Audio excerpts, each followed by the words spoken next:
Okey, Assalamualaikum semua. Okey, hari ni saya nak mengajar tentang ayat perintah. Okey, apa itu ayat perintah? Cuba kamu dengar betul-betul ya. Okey, ayat perintah diucapkan dengan tujuan untuk membuktikan sesuatu tindakan. Perintah dilakukan kepada orang yang kedua. Maksudnya kita nak meminta orang lain supaya melakukan sesuatu. Okey, dalam ayat perintah ada 4 jenis ya. Okey, yang pertama ayat suruhan, yang kedua ayat larangan, yang ketiga ayat permintaan dan yang keempat ialah ayat silaan.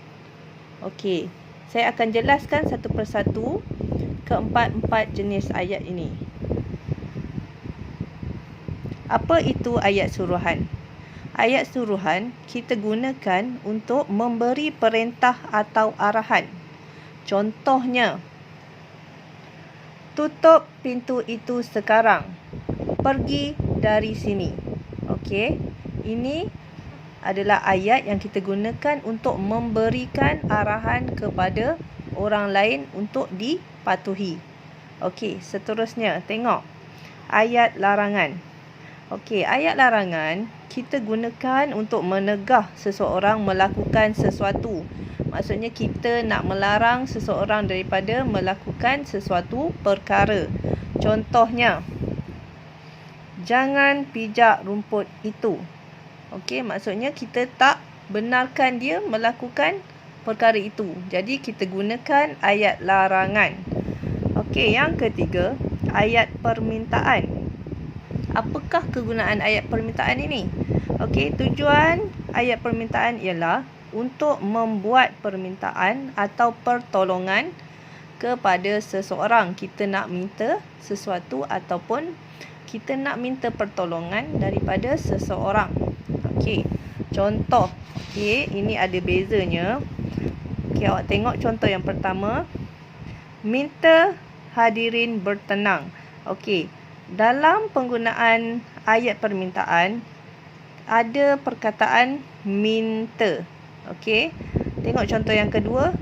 Tolong diam. Okey, tolong diam.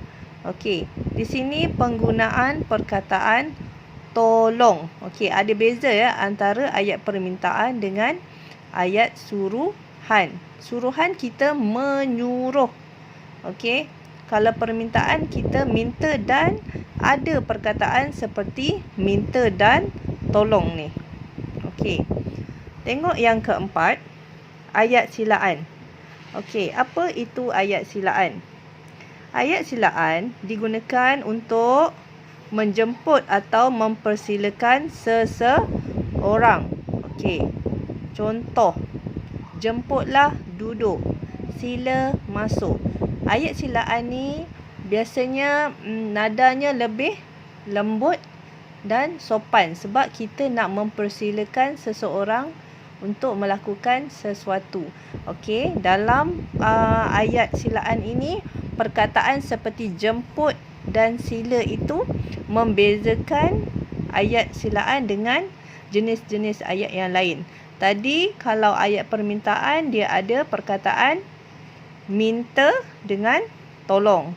Kalau ayat silaan dia ada perkataan jemput dengan sila. Okey, ada perbezaan. Kalau larang, maksudnya kita tak membenarkan seseorang itu melakukan sesuatu perkara. Okey. Kalau suruhan, kita nak suruh ataupun memberi arahan. Okey, saya harap setakat ini penjelasan saya ni kamu semua boleh faham ya. Okey, terima kasih.